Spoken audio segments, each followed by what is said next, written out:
வணக்கம் மக்களே. சட்டமன்ற தேர்தல் வேலைகள் சூடு பிடிச்சிருக்கக்கூடிய இந்த நிலையில விட்டதை பிடிக்க அதிமுகவும் இருக்கிறத தக்க வைக்க திமுகவும் போட்டி போடுது. இதுல ஆளுங்கட்சி எம்எல்ஏக்கள் பலர் அதிருப்தி எம்எல்ஏக்களா மாறி இருக்காங்க. அந்த வகையில இன்னைக்கு நம்ம பார்க்க போறது ஓசூர் தொகுதி திமுக எம்எல்ஏ ஒய் பிரகாஷ். அதிருப்தி எம்எல்ஏக்கள் பட்டியல்ல வர்ற அளவுக்கு அப்படி என்னதான் செஞ்சிருக்காரு பிரகாஷ்?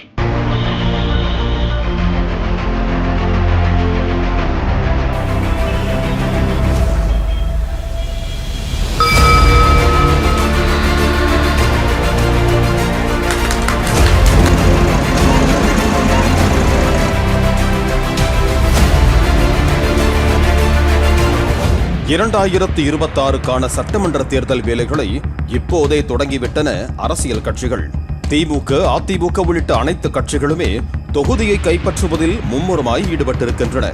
கடந்த முறை வெற்றி பெற்ற தொகுதிகளை விட இம்முறை அதிக தொகுதிகளை வென்றெடுத்து மீண்டும் ஆட்சியை கைப்பற்ற வேண்டும் என்பது திமுகவின் வியூகமாக இருக்கிறது. அதிமுகவும் இதில் ஒரு கை பார்க்கலாம் என்றே காத்திருக்கிறது. ஆளும் கட்சிக்கு அதிருப்தியான தொகுதிகளின் வரிசையில் கிருஷ்ணகிரி மாவட்டமே திமுகவுக்கான பலவீனமான மாவட்டமாக தெரிகிறது.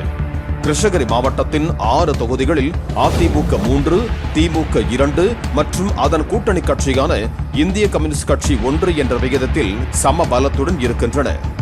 ஹொசூர் தொகுதியை பொறுத்தவரை அந்த தொகுதியின் திமுக சட்டமன்ற உறுப்பினர் ஒய் பிரகாஷுக்கு அடுத்த முறை சீட் கிடைக்குமா என்ற சந்தேகம் வலுத்திருக்கிறது. எம்எல்ஏ பிரகாஷ் மீதான தொகுதி மக்களின் எதிர்பார்ப்புகள் நிறைவேறி இருக்கிறதா? கடந்த 4 ஆண்டுகளில் அவர் மீதான குற்றச்சாட்டுகள் என்ன? வெற்றியை வசப்படுத்த ஹொசூரில் திமுக செய்ய வேண்டியது என்ன என்பது பற்றி விரிவாக அலசினோம். கடந்த 2021ஆம் ஆண்டு தேர்தலில் பல்வேறு நம்பிக்கைகளோடு ஒய் பிரகாஷுக்கு வாய்ப்பு தந்தார் முதலமைச்சர் ஸ்டாலின். தளியை சேர்ந்த ஒய் பிரகாஷுக்கு ஹொசூரில் போட்டியிடும் வாய்ப்பு கொடுத்ததும் ஹொசூர் நகர திமுக நிர்வாகிகள் அவரது வெற்றிக்கு பெருமளவில் உழைத்து வெற்றி கணியை பறித்து தந்தார்கள். ஆனால் வெற்றி பெற்ற பிறகு அதை கூட அவர் நினைத்து பார்க்கவில்லை என்று குமுறுகிறார்கள் உடன்பிறப்புகள்.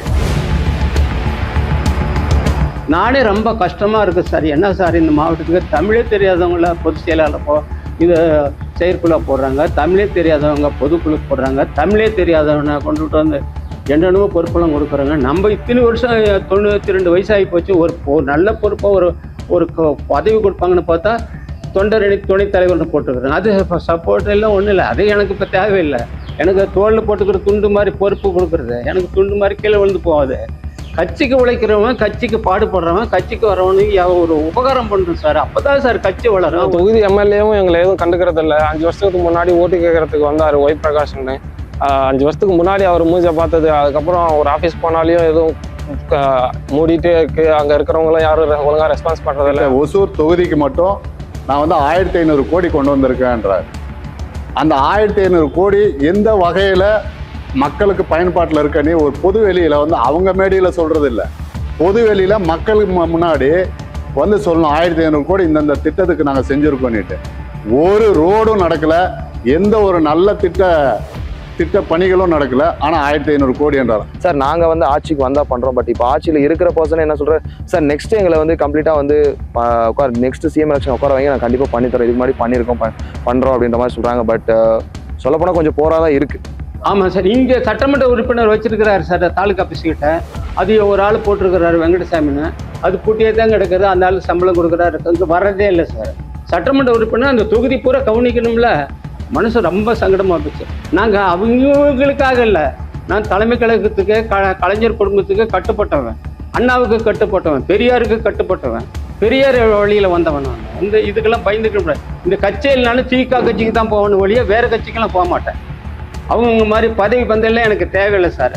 கட்சியில் அடிப்படையில் இருந்து வரவங்களுக்கு ஒரு ஈவு மாதிரி ஒரு கருணை கூட இல்லை சார். கடந்த சட்டமன்ற தேர்தலில் 48% வாக்குகளுடன், அதாவது 1,18,231 வாக்குகள் பெற்று எம்எல்ஏ ஆனார் ஒய் பிரகாஷ்.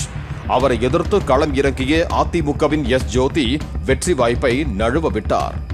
இந்த வெற்றியை திமுக சட்டமன்ற உறுப்பினர் சரியாக பயன்படுத்திக் கொண்டாரா என்றால் கேள்விக்குறிதான் என்கிறார்கள் தொகுதி மக்கள். மக்கள் இடத்துல போய் ஆரம்ப காலத்துலேருந்து மக்களை பார்த்தா தான் சார் மக்களுக்கு ஒரு நல்லது செஞ்சு அந்த ஊருக்கு ஒருத்தனுக்காச்சும் கட்சிக்காரனுக்கு ஒரு உபகாரம் பண்ணால் தான் சார் கட்சிக்கு ஒரு வாய்ப்பு கிடைக்கும். அந்த வாய்ப்பே இல்லை சார். என்ன சார் பண்ணுறது? இந்த ஒசூர் மக்களுக்கு ரொம்ப ரொம்ப டிராஃபிக். இந்த GR10 ரோடு இருந்தால் ரொம்ப ரொம்ப டிராஃபிக். அவங்க நினச்சிருந்தானா இந்த ரோடு எப்போவோ ஃபினிஷ் பண்ணியிருக்கலாம், ஒர்க்கு கம்ப்ளீட் பண்ணியிருக்கலாம். இன்கம்ப்ளீட்னால ரொம்ப டிராஃபிக். படிக்கிற பசங்க தவணுச்சா, ஸ்கூல் பசங்க தவணுச்சா, ஆம்புலன்ஸில் வந்து எல்லாமே டிராஃபிக் தானே. ஒன்றுமே டிராஃபிக் இருந்தால் மக்களுக்கு ரொம்ப கஷ்டமாக இருக்குது. அண்ணா பெரியார் இருந்தார், கலைஞர் இருந்தாருன்னா மக்களை நேரடியாக கூப்பிடுவார், தொண்டர்களை கூப்பிடுவார். மாவட்ட செயலர் என்ன ஐயா பண்ண, ஒவ்வொரு மாவட்டமும் கூப்பிட்டு காலையில் ஃபோன் பண்ணுவார். என்ன இன்னைக்கு பண்ணுறீங்களா, என்ன செஞ்சிட. ஒன்றிய செயலர் நீ என்ன கூட்டம் போட்டுருக்கிறியா, இன்னைக்கு என்ன பண்ணுறீங்க, இன்னைக்கு எந்த ஊரில் திரும்பணும், என்ன கூட்டம் போட்டுருக்குன்னு கேட்பாங்க. அவங்க அஜெண்டா என்னன்னா கமிஷன், கலெக்ஷன், கரப்ஷன். அவங்க இன்வெஸ்ட்மெண்ட் என்ன தெரியுமா, அவங்க சீக்ரெட் என்ன தெரியுமா, இன்வெஸ்ட்மெண்ட்டு பொய்ய சொல்லி மக்களுக்கு பொய்யான வாக்குறுதிகளை குத்துட்டு அந்த பொய்யில ஜெயிச்சுன்னு போனாங்க. மனசாட்சியை தொட்டு சொல்லட்டும், திமுகவுடைய இந்த ஒசூர் தொகுதியில் இருக்க திமுகவுடைய உறுப்பினர்கள் இந்த மாநகராட்சியில் அவங்களுடைய கான்ட்ராக்ட், அவங்க அண்ணன் பையன் கான்ட்ராக்ட் எடுக்கிற அப்படி எல்லாமே எல்லா ஒர்க்கும் ஏதோ பண்ணுறாங்க.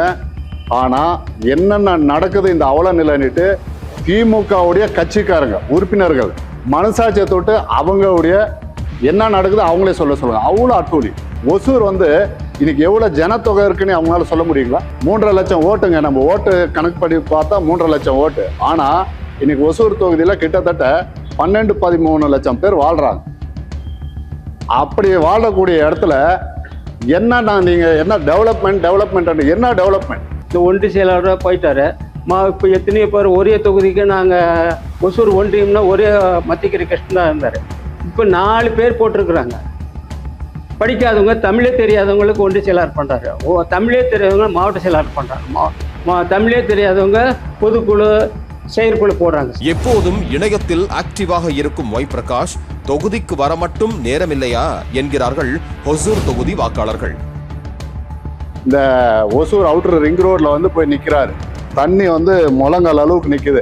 உடனே ஹைவே அதிகாரிகளுக்கு ஃபோன் எடுத்துக்கிறாரு. ஃபோனை எடுத்துட்டு எங்கப்பா இருக்கிறீங்க, உடனே இமிடியேட்டாக இந்த ரோடு போடணுன்றாரு. அவங்க திமுகவுடைய ஐடி விங்கு இவர் ஃபோன் எடுக்கிறது, நடக்கிறது, இவர் செப்பல் எல்லாமே வீடியோ எடுத்து பேக்ரவுண்டு மியூசிக் வேறு. எங்கள் தலைவர் வந்தார், எங்கள் எம்எல்ஏ வந்தார், எல்லாமே முடிச்சு கொடுத்துருவாரு அப்படின்னு இந்த ஒரு வீடியோ மட்டும் ஃபேஸ்புக்கில் ஓடிட்டே இருக்கும். மறுபடியும் ஒரு 6 மாதம் கழிச்சு பார்த்தீங்கன்னா அந்த குழியும் குண்டமும் அப்படியே இருக்கும் அந்த ரோடு. இது வரலையும் அந்த ரோடை கூட அவர் கிளியர் பண்ணதில்லை. ஆனால் ஃபேஸ்புக்லேயும் வாட்ஸ்அப்லேயும் மட்டும்தான் அவருடைய திட்டப்பணிகள் ஓடிட்டு இருக்கே தவிர மக்கள் பயன்பாட்டுக்கு ஒரு திட்டப்பணியும் இதுவரையிலும் நடக்கலை. இந்த மாதிரி தான் ஒசூருடைய சட்டமன்ற உறுப்பினருடைய நிலைமை. ஒசூரில் திமுக வளர்ந்திருக்கிறதோ இல்லையோ, ஒய் பிரகாஷ் வளர்ந்திருக்கிறார் என்பதுதான் அவர்களின் கருத்தாக இருந்தது. எனக்கு 92 வயசு ஆகுது சார். அண்ணா அவர் கலைஞர் 1924 பிறந்தாரு சார். நானும் 34 பிறந்தேன் சார். அவர் கலைஞர்னாக்க ரொம்ப எனக்கு இஷ்டம் சார். தமிழ் பண்பாடு ஒவ்வொரு கூட்டத்துக்கும் போகல புக்கு வாங்கிட்டு வரோம் சார். அப்புறம் 120 புக்கு கழகத்தை பற்றி வாங்கிட்டு வந்து படிச்சுட்டு இது ஒன்னல்வாடியில் அகஸ்டின் ஸ்கூலில் கொடுத்துருக்குறேன் சார். இப்போ கூட அண்ணா புக்கு உங்களுக்கு கொடுக்கறதுக்கு அண்ணா எழுதின ஒரு கட்டுரையாக வச்சுருக்கிறேன் சார் உங்களுக்கு கொடுக்கறதுக்கு. அந்த மாதிரி எனக்கு கட்சினா ரொம்ப இஷ்டம். தமிழ் பண்பாடு படி எம்ஜிஆர் கூட பிடிக்கும், அதே ஜெயலலிதா கூட பிடிக்காது சார். தமிழ் முறைப்படி கம்மி படிப்பு தான். சிஎம் வந்து அரவணைப்பார். கலைஞர் வீட்டுக்கு போனால் வாப்பா சீனிவாசன் என்ன வந்திருக்கிற, என்ன விசேஷம் போகிற சார், ஒரு பையனுக்கு வேலை வாப்பா எழுதி வாங்கிட்டு போகிற. அப்போ நெடுஞ்செழியன் அண்ணா இருந்தாங்க. அப்புறம் பேராசிரியர் கையெழுத்து வாங்கி கொடுப்பாரு. கையெழுத்து போட்டு சீல் போட்டு கொடுத்தாலும் உடனே போஸ்டிங் போட்டு ஆர்டர் வாங்கிட்டு வந்துடுவோம் சார். இப்போ எங்கள் பையன் ஒரு ஆள் இறந்துட்டான் சார். சாலைப்பணியில் இருந்து அதுக்கு ஒரு 24 வருஷம் ஆச்சு சார். ஜெயலலிதா பீரியடில் ஒரு வேலை எழுதி கொடுத்து ஒரு வேலை கூட போடல சார். குடியிருக்க வீடு கூட இல்லை சார். இந்த கட்சிக்காக இன்னும் 92 வயசில் கட்சிக்கு போஸ்ட் ஓட்டுறதா எழுதுறதா. நான் என்ன பண்ண, ஒரு 6100 ரூபா கொடுத்து ஒரு கருப்பு மை வாங்கி டிஎம்குன்னு செவத்துல எழுதி வச்சுட்டு வந்துடும் சார். இன்னும் நாங்கள் எம்எல்ஏ கிட்ட நிறைய டைம் போய் பார்த்தோம், மனு கொடுத்தோம். ஒரு 3-4 டைம் போயிட்டு மனெல்லாம் கொடுத்துருக்கோம். அவங்க வந்து எந்த ஆக்ஷனுமே எடுக்கல. இந்த GR10 ரோடு, பாகலூர் ரோடு எல்லாருக்குமே தெரியும். ஒசூர் மக்களுக்கு எவ்வளோ டிராஃபிக் ஆகுதுன்னு தெரியும். இந்த 5 வருஷமாக அவங்களுக்கு டைம் கிடைக்கல. ஆனால் நம்ம ஒசூர் தொகுதி நம்ம எம்எல்ஏ சார் என்ன சொல்கிறாங்கன்னா, நான் 1500 கோடி இந்த ஒசூர் நான் டெவலப் பண்ணியிருக்கேன்னு சொல்கிறாங்க. ஆனால் பொய்யான வாக்குறுதிகள் தான் சொல்கிறாங்க, உண்மையான வாக்குறுதிகள் சொல்லவே மாட்டாங்க. அவங்களோட இன்வெஸ்ட்மெண்ட் என்னன்னா அதிகமாக போய் சொல்கிறாங்க, அதிகமாக போய் சொல்லிட்டு மக்களை கவர்ச்சி சொல்கிறாங்க. எக்ஸாம்பிள் சென்னச்சந்திரம் பஞ்சாயத்து மக்களுக்கு நான் பட்டா வாங்கி தரேன்னு சொல்லிட்டு ஓட்டு வாங்கிட்டு போனாங்க. இது வரைக்கும் இன்னும் 4.5 வருஷம் ஆயிடுச்சு, இன்னும் பட்டா வரவே இல்லை. ஆனால் அந்த சென்னச்சந்திரம் மக்கள் எல்லாருமே எதிர்பார்த்துக்கிறாங்க, பட்டா வரும், இன்னைக்கு வரும், நாளைக்கு வரும், இன்னைக்கு வரும், நாளைக்கு வரும்ன்ட்டு.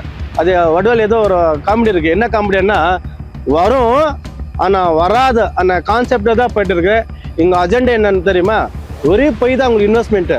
மக்களுக்கு ஆசை வச்சு ஓட்டு ஒன்று வாங்கினவங்க தவிர அவங்க குடும்பக்காரங்க நல்லா இருக்கிறாங்க தவிர இந்த ஒசூருக்காக டெவலப்மெண்ட்னு ஜீரோ. தண்ணி வந்து ரொம்ப சால்ட்டாக வரும். இங்கே இருக்கிற தண்ணியை நான் வெளியில் போயிட்டு ஸ்டே பண்ணி தான் வெளியிலனா இப்போ வந்து எங்கள் அந்த சைட்லாம் போனால் நல்ல வாட்டர் கிடைக்குது. ஆனால் இந்த ஊருக்கு வந்து சால்ட் வாட்டர், ரொம்ப சால்ட் இருக்குது. அதை குடிக்கும்போது நிறைய பேருக்கு உடம்பு சரியில்லாத வருது. நிறைய வயசானவங்களுக்குலாம் ஸ்டோன்ஸ்லாம் வரும்போது சின்ன பசங்களுக்கே ஸ்டோன்ஸ்லாம் வருது. அதனால நிறைய பேர் வந்து ஹாஸ்பிட்டல் போயிட்டு ரொம்ப செலவு பண்ண வேண்டியதாக இருக்குது. இன்னொன்று பார்த்தீங்கன்னா ஒசூர் டு சூளகிரி வந்து நிறைய மினி பஸ்லாம் போகுது, ப்ளஸ் வந்து கவர்மெண்ட் பஸ்ஸஸும் போயிட்டுருக்கு. எங்களை விட சின்ன ஊருக்கெல்லாம் பார்த்தீங்கன்னா பஸ்ஸுங்க போயிட்டுருக்கு. பட் எங்களுக்கு வந்து ஒரு லோக்கல் ஒரு மினி பஸ் இருந்தால் இன்னும் கொஞ்சம் பெஸ்ட்டாக இருக்குது. வாக்கு சேகரிக்கிறதுக்கு வரும்போது எங்களுக்கெல்லாம் வந்து கேட்டாங்க, கண்டிப்பாக உங்களுக்கெல்லாம் வந்து உங்கள் ஊராட்சியில் வந்து பட்டா இல்லாமல் இருக்குது, நிறைய வசதிகள் செய்யாமல் இருக்குது, உங்களுக்கெல்லாம் நான் செஞ்சு தரேன்னு எங்ககிட்ட நேரடியாக வந்து வாக்கு சேகரித்து நாங்கள்லாம் ஏமாந்து அவங்களுக்கு ஓட்டு போட்டு இன்றைக்கி வந்து அனாதையாக நிற்கிற மாதிரி எங்கள் பஞ்சாயத்தில் இருக்கிறவங்க ஒரு எஜுகேஷன் லோன் எடுக்க முடியாமல், யாருமே வந்து ஒரு விவசாய கடன் எடுக்க முடியாமல், எதுவுமே நாங்கள் இருக்கிறதே வந்து அன்ஃபிட். அந்த இருக்கிற மக்கள் எல்லாம் வந்து அன்றாட கூலி வேலை செய்கிற இல்லை என்ன வேலை செய்கிறாங்களோ அவங்க படிக்கிறதுக்கு எஜுகேஷன் லோன் கூட எடுக்க முடியாமல் அவங்க படிச்சுட்டு இருக்கிறாங்க. படிக்கிறதுக்கு ஏதோ அவங்க அன்றாட வேலைக்கு அவங்களுக்கு தகுதிக்கு தகுந்த மாதிரி எந்த வேலைக்கு போகிறாங்களோ அந்த வேலையில் வர காசை வச்சு தான் வாழ்வாதாரத்தை நடத்துகிறாங்களே தவிர அரசுலேருந்து வர எந்த சலுகையும் வந்து யூஸ் பண்ணிக்கிறதுக்கு அன்ஃபிட்டாக இருக்கிறாங்க. ஏற்கனவே ஹொசூர் எம்எல்ஏ பிரகாஷ் மீது கனிமவள கொள்ளை குறித்து பிரபல வார இதழ் ஒன்று செய்தியாகவே பல்வேறு குற்றச்சாட்டுக்களை முன்வைத்து கிட்டத்தட்ட 1000 கோடி ரூபாய் அளவுக்கு கிரானைட் குவாரிகள் மூலமாக முறைகேடு நடந்திருப்பதாக செய்திகள் வெளிவந்தன. ஆனாலும் அதையெல்லாம் திமுக தலைமை கண்டுகொண்டதாக தெரியவில்லை. பல ஆண்டுகளாக நடைபெற்று வந்த சட்டவிரோதமான கனிம கடத்தல் விவகாரத்தின் பின்னணியில் ஒய் பிரகாஷ் மீது வைக்கப்படும் குற்றச்சாட்டுகள் குறித்து அதிமுக மட்டுமே பெரிய அளவில் பேசி வந்திருக்கிறது. 1000 கோடிக்கு அப்படி என்ன இருக்கிறது என்று கேட்கலாம். ஆனால் உள்ளதை கேட்டால் தலை சுற்றலே வந்துவிடும். கல்குவாரி பார்த்தீங்கன்னா ஆஃப்டர் ஒரு 22 இயர்ஸ் அங்கே ரன் ஆகிட்டு இருந்துச்சு. அதோட டெப்த் பார்த்தீங்கன்னா மோஸ்ட்லி 300 to 400 ஃபீட் இப்போ வரைக்குமே டெப்த் இருக்கு. நிறைய அது வந்து தாக்கம் நிறைய இருக்கும் சார். அந்த கல்லெல்லாம் வந்து கூட இந்த சைடு விழும், நிலத்துலலாம் விழும், விவசாயம் பண்ணிட்டு இருக்க நிலத்திலே வந்து விழும். அதனால விவசாயமும் எங்களுக்கு நஷ்டம்தான் ஆகுது. வீடெல்லாம் ரொம்ப கிராக் விடும், அடியிலேயே கிராக் விழுற மாதிரி ஆயிடும். அப்படி 1500 கோடி கிட்ட ஊழல்ன்றாங்க. தளி ரோட்ல ஒரு பிரம்மாண்ட வீடுங்க. அவர் பண்ணிக்கிற ஒரே ஒரு சாதனை தளி ரோட்ல பிரம்மாண்டமான ஒசூர்ல வீடு கட்டியிருக்காரு. அதுதான் அவருடைய சாதனை.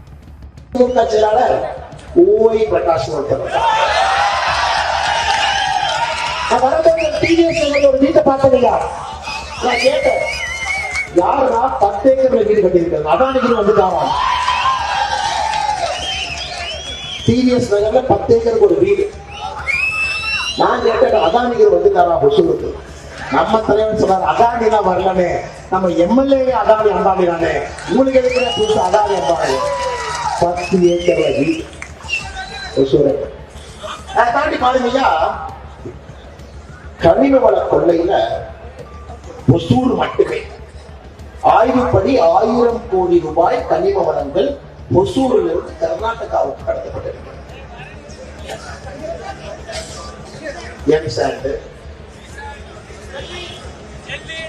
அனுமதிக்கப்படாத வகையில் ஜல்லி, அரசுக்கு 1 ரூபாய் வருமானம் வராம 1000 கோடி ரூபாய் இங்கிருந்து கடத்திருக்காங்க. இதுல ஒரு நிறுவனம் இருக்குது இல்லையா, ஆதி பைரவா ப்ளூ மெட்டல். அந்த ஆதி பைரவா ப்ளூ மெட்டல் எந்தவித அனுமதி வாங்காம பிரஷர் ஓட்டிட்டு இருக்கிறாங்க. ஒரு யாரோ ஒரு தைரியமான அதிகாரி, நேர்மையான அதிகாரி தப்பித்தவை ஒசூருக்கு வந்துட்டார். அது போயிட்டு ஏன்டா அந்த ப்ளூ மெட்டல் நீங்க ஓட்டுறது, எந்த ஆய்வு இல்லாமன்னு சொல்லிட்டு அந்த அதிகாரி போய் நிறுத்துக்கிறா அப்படின்னு சொன்னோடனே அந்த அதிகாரிக்கு ஒசூர் எம்எல்ஏ கொடுத்த பரிசீலனை தூத்துக்குடி போடுறா அப்படின்னு தூத்துக்குடி அந்த அதிகாரி போயிட்டார். ஐயா, இந்த நாட்டில் நல்லவங்க இருக்காரு. அதன் பிறகு இன்னொரு அதிகாரி வந்து இன்னொரு விஷயத்தை கண்டுபிடிச்சு அதை வந்து சீல் வச்சுட்டார். பேய் போய் பூதம் வந்துச்சுன்னு சொல்லுவாங்க. இந்த அதிகாரத்துக்கு தூத்துக்குடி போட்டா அடுத்து பூதம் வந்து சீட்டு வச்சுட்டாங்க. இன்னைக்கு எம்எல்ஏ அவர்கள் பேரை மாத்திட்டா மக்களுக்கு தெரியாது. அதைத்தான் திமுக நம்ம 50 வருஷமா பண்றோம்னு ஆதி பைரவா ப்ளூ மெட்டல்ஸ் உடைய புது பெயரு Sanjeevi blue metal, Sanjeevani blue metal மாத்தி ஊட்டிட்டு இருக்காங்க. இதெல்லாம் உங்க எம்எல்ஏ அண்டவாள கட்டவாளம். அதுக்கெல்லாம் தனித்தனியா மேகசின்ல முதல் பக்க கவர்ல அட்டை படத்துல ஒரு ஸ்டோரி போடுறாங்க.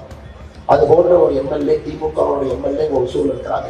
ஒரு லேண்ட்ல நாங்க வந்து போர்வெல் ஆழ்துளை கிணறு எது போட்டோம் அப்படின்னா ஒரு 300 to 400 feet கீழே போகும்போது எங்களுக்கு வந்து ஆட்டோமேட்டிக்கா அந்த பார்டர்ஸ்னு சொல்லுவாங்க, அது வந்துச்சு அப்படின்னா போர்வெல் டெப்த்தும் பண்ண முடியாது, அதுல இருக்கிற மெட்டீரியல் வந்து நம்ம யூஸ் பண்ண முடியாது. அது ஒரு 6 months இல்ல 2 years இல்ல 4 years பாத்தீங்கன்னா க்ளோஸ் ஆயிடுது. தமிழகத்தில் கனிம வளம் கொழிக்கும் ஒரு சில மாவட்டங்களில் கிருஷ்ணகிரியும் ஒன்று. மாவட்டத்தின் மொத்த பரப்பளவில் 1/3 பங்கு கனிம வளம் கொழிக்கிறது. இன்னும் சொல்ல போனால் கருப்பு, பழுப்பு என பல்வேறு நிறத்திலான கிரானைட்டுகள், அடர்த்தியான கருங்கற்கள் இங்குதான் கிடைக்கின்றன. இதனால் கனிம வள கடத்தல் பார்வை கிருஷ்ணகிரி பக்கம் திரும்பியது. கிருஷ்ணகிரி மாவட்டத்தில் சட்டவிரோத குவாரிகள் பெருக ஆரம்பித்தன. ஆல்மோஸ்ட் 30+ மனுஸ் கொடுத்துருக்கோம், எங்களுக்கு எந்த ஒரு ரெஸ்பான்ஸுமே அதனால எங்களுக்கு வரல. ஒன்ஸ் ஆல்மோஸ்ட் 2018 or 19 நினைக்கிறேன், சம்டைம் பார்த்தீங்கன்னா இந்த வழியில வந்து இந்த ஹெவி வெஹிக்கல்ஸ் டிப்பர் அதோட அது வந்து பார்த்தீங்கன்னா இந்த ரோடே பார்த்தீங்கன்னா 2.5 feet வந்து இந்த ஆல்மோஸ்ட் ஹைட்டுக்கும் வெஹிக்கிள் போய் பார்த்தீங்கன்னா ரொம்ப டவுன் ஆயிடுச்சு. அது எங்களுக்கு இந்த வழியில வந்து வரக்கூடாது, நாங்கள் வந்து ஸ்ட்ரைக் மாதிரி பண்ணோம். அது பண்ணதுனால நைட்டோட நைட்டா கூட்டு வந்து ஊர்ல இருக்க ஒரு 2 பேர் அந்த பீரியட்ல ஸோ தாக்குதல் பண்ணி ஒரு நைட்டு வேலைக்கு போயிட்டு வந்தவங்கள அடிச்சிட்டாங்க. அந்த மாதிரி பிரச்சனை எல்லாம் ஆச்சு. ஒரு கட்டத்திற்கு மேல் சட்டவிரோத குவாரிகளின் ஆட்டம் கட்டுக்கடங்காமல் போகவே கனிம வள கடத்தல் விவகாரம் காவல்துறைக்கும் மாவட்ட நிர்வாகத்திற்கும் சென்றது. இதையடுத்து ஹொசூரை அடுத்த காமந்தொட்டி கிராமத்தில் 2018 ஆண்டில் இருந்து சட்டவிரோதமாக செயல்பட்டு வந்த ஆதி பைரவா ப்ளூ மெட்டல்ஸ் என்ற ஜல்லிக்கல் அரவை தொழிற்சாலைக்கு சில ஆண்டுகளுக்கு முன்பு அதிரடியாக அதிகாரிகள் சீல் வைத்தனர்.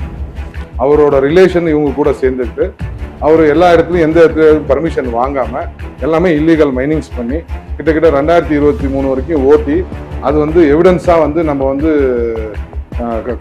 கலெக்டர் தலைமை தெரிஞ்சு பொல்யூஷன் போர்டுக்கு தெரிஞ்சு இது வந்து கவர்மெண்ட்டே வந்து அதை வந்து சீல் வச்சு மூடிருக்காங்க.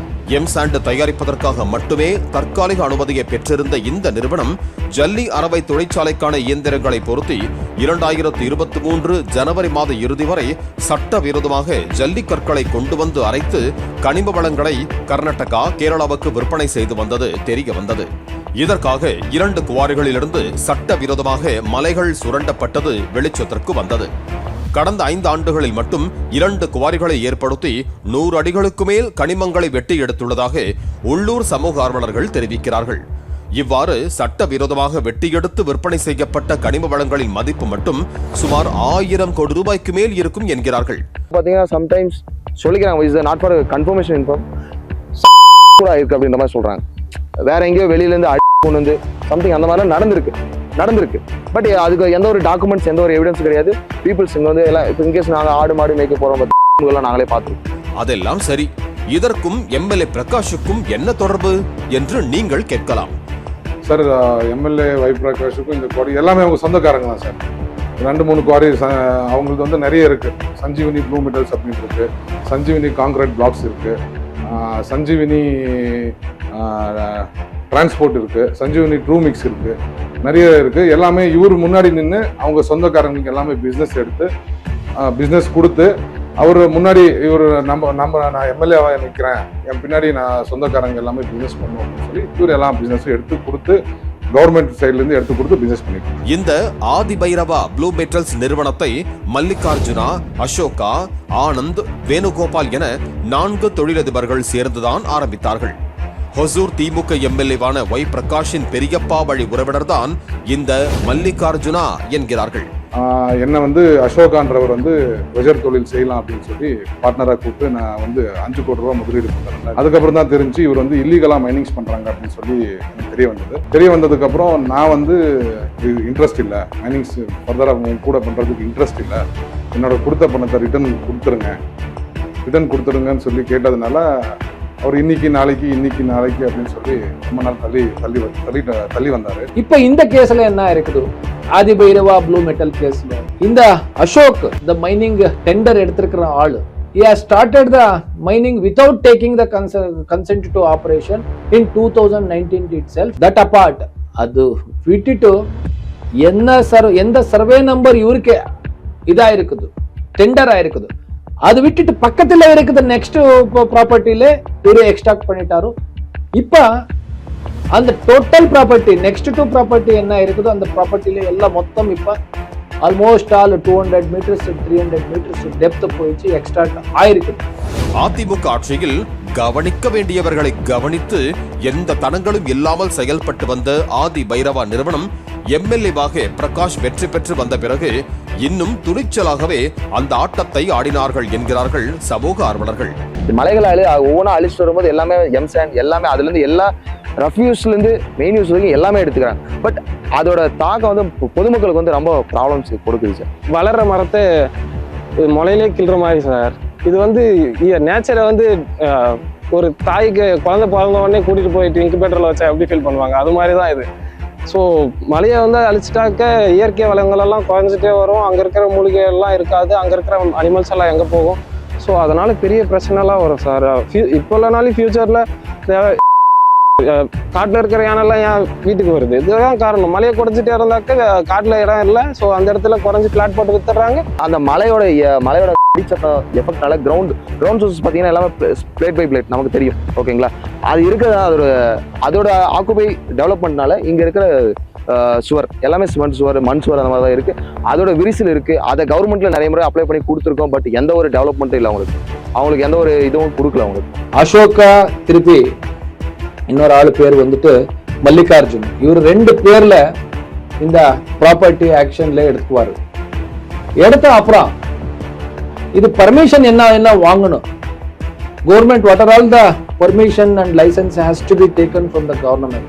Consent to operation consent operation பண்றதுக்கு அது மைனிங் ஸ்டார்ட் பண்றதுக்கு கன்சென்ட் டு ஆபரேஷன் கொடுக்காம யாரும் பண்ணக்கூடாது. அது பண்ணா அது இல்லீகல்.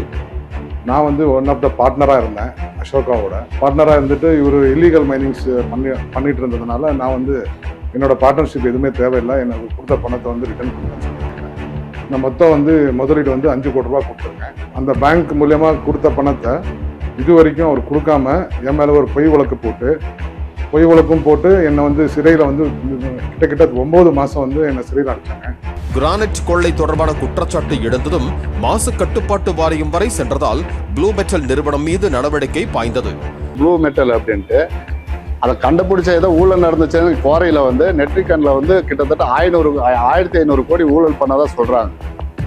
சொல்லிட்டு அந்த அதிகாரியை வந்து அந்த ஆய்வு பண்ண அதிகாரியை வந்து இடமாற்றம் பண்ணியிருக்கிறாங்க. மயிலாடுதுறை எங்க இடமாற்றம் பண்ண மாதிரி சொல்றாங்க சார். ஆய்வு பண்ண அதிகாரிக்கு இந்த நிலைமைன்னா வேற யார் சார்? பொதுமக்கள் போய் உள்ள நுழைஞ்சு பார்க்க முடியுங்களா? தமிழக அளவில் பெரும் பரபரப்பை ஏற்படுத்திய இந்த வழக்கு 2 ஆண்டுகளுக்கு முன்பு பெரிய அளவில் பேசப்பட்ட ஒன்று. இந்த விவகாரம் பூதாகரமாக வெளியில் வந்ததும் சம்பந்தப்பட்ட மாவட்ட ஆட்சியர் அறிக்கை ஒன்றை வெளியிட்டார். அதில் கிருஷ்ணகிரி மாவட்டத்தில் சட்டவிரோதமாக செயல்பட்ட 2 கிரானைட் குவாரிகள் 19 கல் குவாரிகளுக்கு 2 ஆண்டுகளில் 321 கோடியே 81 லட்சம் ரூபாய் அபராதம் விதிக்கப்பட்டு அதில் 20 லட்சம் ரூபாய் அபராதம் வசூலிக்கப்பட்டிருக்கிறது என்றார். ஆனால் எஞ்சிய பெருந்தொகை வசூலிக்கப்பட்டதா என்ற விவரம் வெளியாகவில்லை. அசோகா வந்து இல்லீகல் மைனிங்ஸ் பண்ணதுனால டிடி மைன்ஸ்லேருந்து அது வந்து மெஷர்மெண்ட் எடுத்து ஃபைல் புட்டப் பண்ணி சப் கலெக்டர் ஆஃபீஸ் புட்டப் பண்ணி ஃபைன் போட்டிருக்காங்க. 2022 ஃபைன் 23 ஃபைன் போட்டிருக்காங்க. இது ஒரு 2023 ஃபைன் போட்டு இது வரைக்கும் அவர் கட்டலை. ஏன் கட்டலான்றது எங்களுக்கு தெரியாது. அவர் வந்து ஒரு எம்எல்ஏ வைப்ரகாஷ் சப்போர்ட்ல இது வரைக்கும் கட்டாம அவருக்கு நோட்டீஸ் வந்து கூட இது வரைக்கும் கட்டாம இருக்கு. அவர் வந்து இல்லீகலா மைனிங் பண்ணியிருக்காரு சார். 2019 2022 வரைக்கும் இல்லீகல் மைனிங். அது வந்து அரசாங்கம் இவ்வளவு அளவு அப்படின்னு சொல்லுவாங்க. அதுக்கு மேலே ஒரு இல்லீகல் மைனிங் பண்ணதோட டெப்யூட்டி டைரக்டர் மைன்ஸ் டிபார்ட்மெண்ட்ல இருந்து டிஸ்ட்ரிக்ட் கலெக்டருக்கு ஃபைல் கொடுத்துருக்காங்க அளந்து இவ்வளவு ஃபைன் கட்டணும் அப்படின்னு சொல்லி. ஆனா இது வரைக்கும் அவர் ஃபைன் கட்டல. அது தோராயமா ஒரு 22-23 கோடி போட்டிருக்காங்க ஃபைனு. இதுக்கு வந்து சப்போர்ட்டிவா ஒசூர் எம்எல்ஏ வைப்ரகாஷ் இருக்காரு. அதனாலதான் இது வரைக்கும் அவர் ஃபைன் கட்டாம இருக்காரு.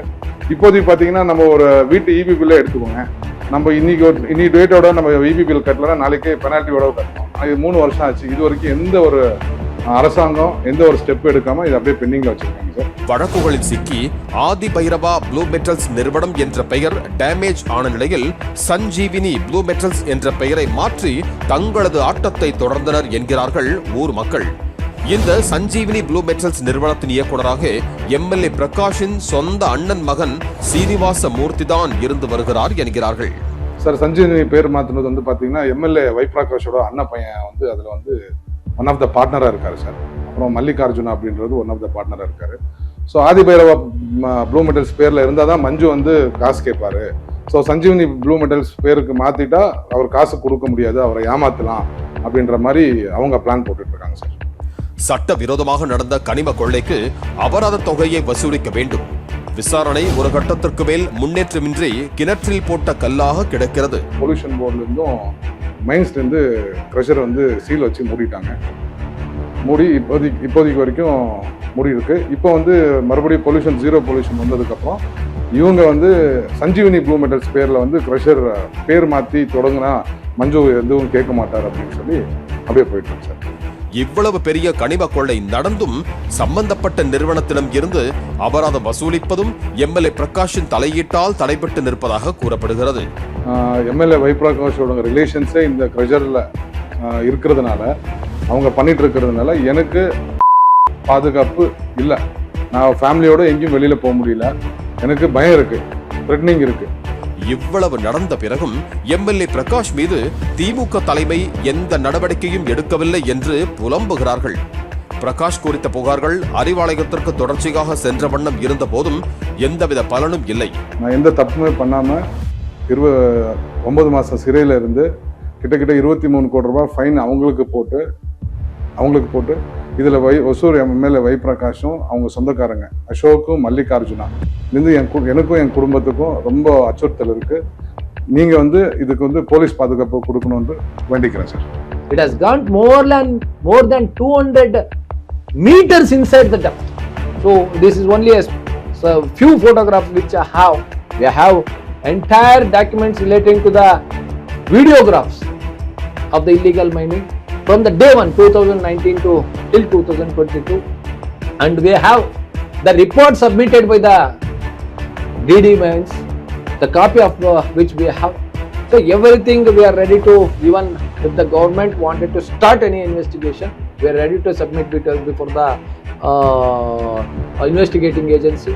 And we have electrical bill from 2019 to till today, till 2022. Hosur MLA பிரகாஷின் பெயர் சர்ச்சைகளில் சிக்கிய நிலையில் வரும் தேர்தலில் அவருக்கு மீண்டும் வாய்ப்பு தந்தால் திமுகவின் வெற்றி வாய்ப்பு கேள்விக்குறியாகும் என்றே சொல்கின்றன கள நிலவரங்கள். எதனால்னா அவர் வாய்ப்பு இல்லையே, மக்கள்கிட்ட போய் நல்லா நேரடியாக குறைபாடு ஒரு மனு கொடுத்தா அது மேலே விசாரணை பண்ணுறதில்ல, அது மேலே மக்களை போய் நேரடியாக சந்திச்சு என்னப்பா அப்படின்னா மனு கொடுக்கல. இப்போ எலெக்ஷன் மட்டும் சுற்றிக்கிட்டு இருந்தால் போதுமா சார்? இந்த பேனை எழுதாத பேனை சோப்பில் வச்சுக்கிட்டு இருக்கிற மாதிரி சார். மக்களை வந்து யார் ஒருத்தரும் நேரடியாக சிறு வயசுலேருந்து மக்களை போய் சந்திக்கிறவங்களுக்கு வாய்ப்பு கொடுக்கணும் சார். அப்படிப்பட்டதான் ஜெயிக்க முடியும். காலை உணவு திட்டம், நான் முதல்வன் திட்டம், புதுமை பெண் திட்டம், தவ புதல்வன் திட்டம், மகளிர் உரிமை தொகை, இல்லம் தேடி மருத்துவம் என எண்ணற்ற திட்டங்களால் முதலமைச்சர் ஸ்டாலின் தலைமையிலான திராவிட மாடல் அரசு மக்களின் நன்மதிப்பை பெற்றிருப்பது எந்த அளவுக்கு உண்மையோ அதே அளவுக்கு அதிருப்தி எம்எல்ஏக்கள் மீது நடவடிக்கை எடுத்திருந்தால் அரசு மீது மக்களுக்கு நம்பிக்கை எழுந்திருக்கும். Illegal mining happening in the Hosur and Suligiri area, definitely it will cost us more than crores, 100 crores, 200 crores, 300 crores, because I personally visited all the spots. So now coming to a point whether my client has got any issue with the MLA, 100% no, because my client and the MLA from the beginning were known to each other. They were in good terms, but when it comes to the matter of illegal mining, but he has not supported for the justice, he has supported the person who has done the illegal mining. That's what I can say before. Prakash எம்எல்ஏவும் அவரது குடும்பத்தினரும் ஹொசூர் பகுதியில் உள்ள granite குவாரிகள், மண் மற்றும் களிமண் குவாரிகள் ஆகியவற்றில் முறைகேடாக ஈடுபட்டதாகவும் அரசுக்கு சேர வேண்டிய ஆயிரக்கணக்கான கோடி ரூபாய் வருவாய் இழப்புக்கு காரணமாக இருந்ததாகவும் அதிமுக மற்றும் பாஜக உள்ளிட்ட எதிர்க்கட்சிகளே தொடர்ந்து குற்றம் சாட்டி வருகின்றன. Bhairava blue metals owner Ashok illegal mining ஒரு ஃபாரஸ்ட்ல பண்ணிருந்தாரு. இந்த நேம் ஆஃப் ஃபர்ஸ்ட் பண்ணும்போது வேற மைனிங் கம்பெனி பேர்ல பண்ணிருந்தாரு, திம்மராய சுவாமி ப்ளூ மெட்டல் ಅಂತ. அப்ப என்ன ஆயிடுச்சு, ஃபாரஸ்ட் டிபார்ட்மெண்ட் தான் போயிட்டு இதெல்லாம் நம்ம ஃபாரஸ்ட் அனிமல்ஸ்க்கு இதெல்லாம் ப்ராப்ளம் ஆயிட்டு இருக்குது, பொல்யூஷன் கிரியேட் ஆயிட்டு இருக்குது, ஸ்டாப் பண்ணிட்டு இருக்கிறாரு. அது ஒரு நிதர்சனம், அது ஒரு எக்ஸாம்பிள் இருக்குது இப்ப ஸ்டேட் முன்னாடி. இப்ப நெக்ஸ்ட் இந்த இதுல என்ன பப்ளிக் இன்ட்ரெஸ்ட் இருக்குதுனாக்கா, இப்ப அந்த என்டையர் இப்ப நடத்திருக்கிற ஒரு மைனிங் இல்லீகல் மைனிங் ஏரியால வில்லேஜஸ் இருக்குது. இந்த வில்லேஜஸ்க்கு ப்ராப்ளம், பப்ளிக்கு ப்ராப்ளம் ஆயிட்டு இருக்குது. அது விட்டுட்டு அனிமல்ஸ் ப்ராப்ளம் ஆயிட்டு இருக்குது, அது விட்டுட்டு பொல்யூஷன் ப்ராப்ளம் ஆயிட்டு இருக்குது, அது விட்டுட்டு mainly there are so many accidents happening during the and also there are so many accidents happened by the done by the persons who carry the trucks. இப்ப ட்ரக்ஸ்ல எடுத்துட்டு போகும்போது இந்த ட்ரக்ஸுக்கு ஆக்சுவலி உங்களுக்கு போயிட்டு பார்த்தா அந்த ட்ரக்ஸ் நம்பரே இருக்க மாட்டாது சார். இதுல ஒசூர்ல வந்து இந்த கிரஷர் அசோசியேஷன் தலைவர்னு இருக்காங்க. யார் அவங்க? அதுல வந்து அந்த ஒசூர் அசோசியேஷன் தலைவர் வந்து நிர்ணயிக்கிறது வந்து இவங்க தான். இவங்களுக்கு வேண்டியப்பட்ட ஆளை தான் போடுறாங்க. போட்டுட்டு மாசம் ஆனா இவ்வளோ பணம் எடுத்து இவங்களுக்கு போயிடணும். நீங்க சொல்றது உண்மைதான். யார் அந்த தலைவர்? எந்த ஒரு கிரஷர்காரங்களையும் நீங்க போய் கேளுங்க. மாசம் ஆனா அந்த வேலை செய்யறவங்களுக்கு, அந்த வேலையாட்களுக்கு சம்பளம் கொடுக்குற மாதிரி இவங்களுக்கு எடுத்து வச்சு இவங்க மாசம் இவ்வளவு கொடுத்துடணும். இது ரெகுலரா போயிட்டு இருக்குது. வெளிப்படி யாரும் பேசல. அவங்களுடைய குமரல் வந்து எங்கேயாவது நம்ம உட்காந்து பேசிட்டு இருக்கும்போது நம்ம கிட்ட புலம்பிட்டு போறாங்களே தவிர இந்த மாதிரி ஒரு அட்டூழியா இந்த ஒசூர் தொகுதியில் நடந்தது. I wanted to tell you one thing. Whether the MLA is involved in that or not, we doesn't know. Whether the money has been taken by the MLA or not, we doesn't know. But the person behind this illegal mining is the MLA. This person, I am talking about the present person. One Mr. Ashoka is a relative of the present MLA of the Hosur, and he is supporting him. Because of his support, because of his involvement, and because of his political pressure, this Ashoka has started illegal mining. Because of his support, he is escaping from the liabilities which DD Mines has imposed on him. Sir, 1000 கோடி இழப்புன்றது எனக்கு அதை பற்றி தெரியாது. ஆனால் இவர் வந்து 100% அசோகா வந்து illegal mining சொன்னது உண்மை சார். அதுக்கான ரெக்கார்ட்ஸ் எல்லாமே என்கிட்ட இருக்கு. 2019 ஸ்டார்ட் பண்ணி 2023 பிப்ரவரி மாதம் வரைக்கும் இல்லீகல் பண்ணியிருக்காங்க சார். அவங்க பண்ணது எவ்வளோ இல்லீகல் பண்ணியிருக்காங்க, அதோட விளைவு எவ்வளோ அப்படின்றது நிறைய இருக்கும் சார்.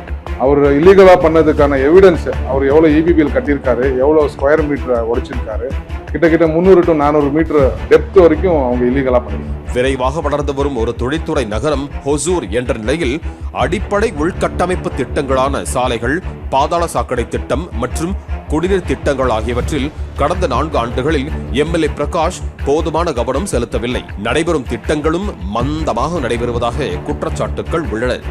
ஹொசூர் நகரில் குண்டும் குடியுமான சாலைகள், போக்குவரத்து நெரிசல் ஆகியவற்றை குறைக்க எந்த திட்டத்தையும் அவர் கொண்டு வரவில்லை என்ற விமர்சனம் உள்ளது.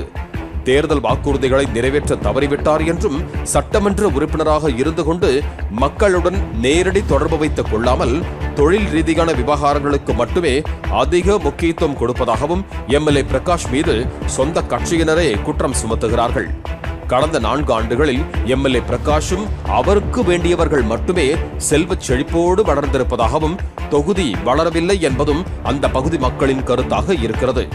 அந்த அடிப்படையில் ஹொசூருக்கு ஒரு புதிய வேட்பாளர் கிடைக்கவும் வாய்ப்பிருப்பதாக தெரிவிக்கின்றன தலைமை வட்டாரங்கள். I request the Tamil Nadu CM to kindly take serious action, whether it may be the person belongs to your party or some other party, whatever may be, in the interest of the public, at least to stop this kind of an illegal mining. கனிம வளம் அப்படிங்கிறது யாரோ ஒருத்தருக்கு சொந்தமானது இல்லை. இது உங்களுக்கானது, எனக்கானது, நமக்கானது. சொல்ல போனா நம்ம எதிர்கால சந்ததிக்கானது. அத யாரோ ஒரு கும்பல் அபகரிக்கிறத பார்த்துக்கிட்டு சும்மா இருக்க முடியாது. அப்படி கடுப்பாகிதான் ஜூனியர் விகடன் தன்னுடைய அட்டை படத்திலேயே இது குறித்த செய்தியை வெளியிட்டு ஒரு பெரிய பரபரப்பையை உண்டாக்கிச்சு. ஆனா அன்னைக்கு தேதிக்கு ஜூனியர் விகடன் மேலேயே வழக்கு தொடுக்க போறதா சொன்னாரு ஒய் பிரகாஷ். ஆனா இது வரைக்கும் அந்த மாதிரி ஒரு சம்பவமும் நடக்கல. இந்த வழக்குல விதிக்கப்பட்டிருந்த அபராத தொகையும் இன்னமும் வசூலிக்கப்படல. இவ்வளவு பெரிய பிரச்சனைக்கு பிறகும் திமுக மறுபடியும் ஒய் பிரகாஷுக்கு வாய்ப்பு வழங்குமா? அப்படியே வாய்ப்பு வழங்கினாலும் அந்த மக்கள் அதை ஏத்துப்பாங்களா? காலம் நாம் பதில் சொல்லும். பொறுத்திருந்து பார்க்கலாம்.